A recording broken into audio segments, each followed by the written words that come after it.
الحمد لله وحده، الصلاة والسلام على من لا نبي بعده. هذه أبيات شعرية متواضعة ضمنتها بعض المشاعر الصادقة حول الشيخ الإمام سيدي الحاج أحمد بن عبد الرحمن التكوشتي رضي الله عنه بمناسبة الاحتفال بالذكرى الثامنة لوفاته رحمه الله، وهي كالتالي: أيها الجمع إننا في تكوشت مدفن العلم والتقى والهمام. أيها الجمع إننا في تنلت موطن العز والهدى والكرام. في تنلت وفي تكشت خيار أصخياء النفوس فوق الغمام.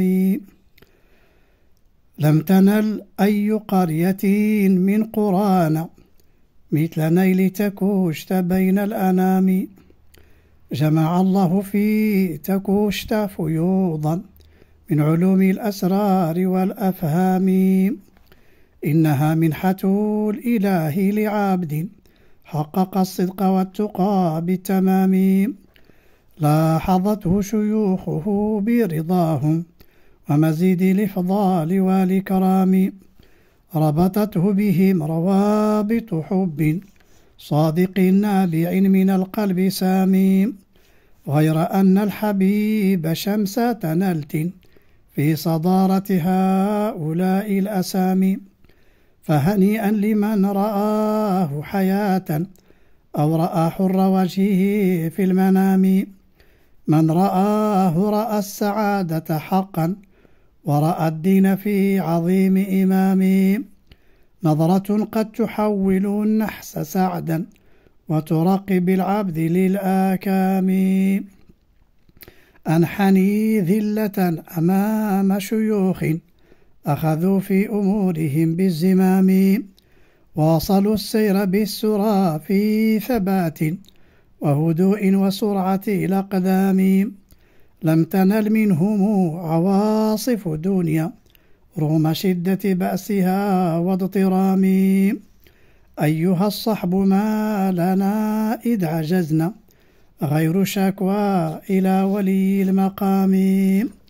يا ابن عبد الرحمن أحمد مني لمقام الأخيار ألف سلام. من فؤادي إليك ألف دعاء مستجاب من رب دار السلام.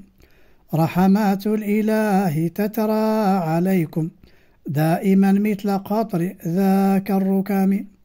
يا ابن عبد الرحمن هذا عبيد مذنب يرتجي قضاء المرام. يترجى غفران رب يداوي بمقام الأقطاب كل السقام. يترجى التئام جرح عميق بفؤادي من طعنة الآثام. يا ابن عبد الرحمن يا ابن المعالي أنت عندي ككافل الأيتام.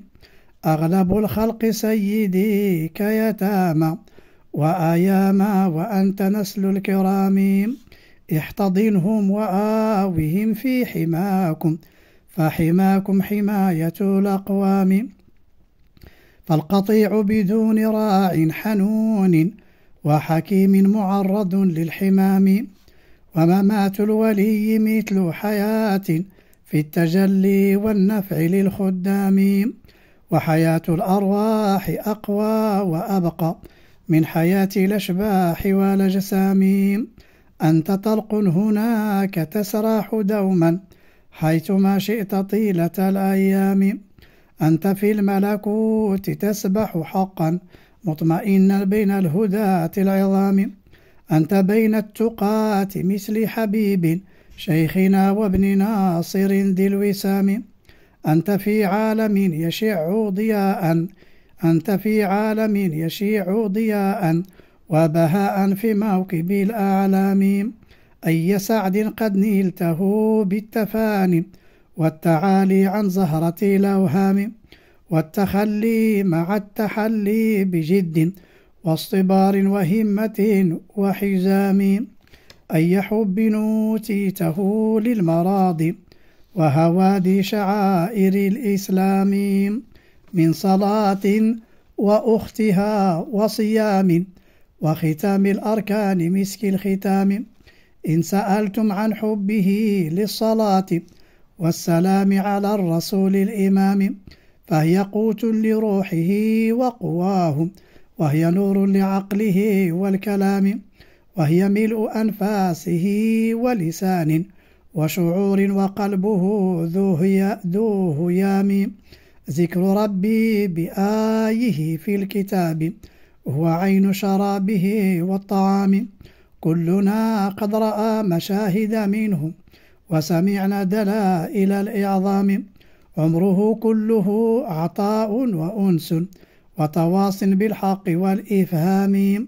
شغل الوقت كله بالتزاكي والترقي بنفسه والتسامي، فتزكت قرونه وترقت واطمأنت للطي والإقدام. يا ابن عبد الرحمن أحمد إني مشتك من تراكم الآلام، ورجائي شفاعة ونجاة وشفاء من كل ذي الأسقام، وحياة كما الممات على العهد الذي بيننا وبين السلام. السلام عليكم ورحمة الله.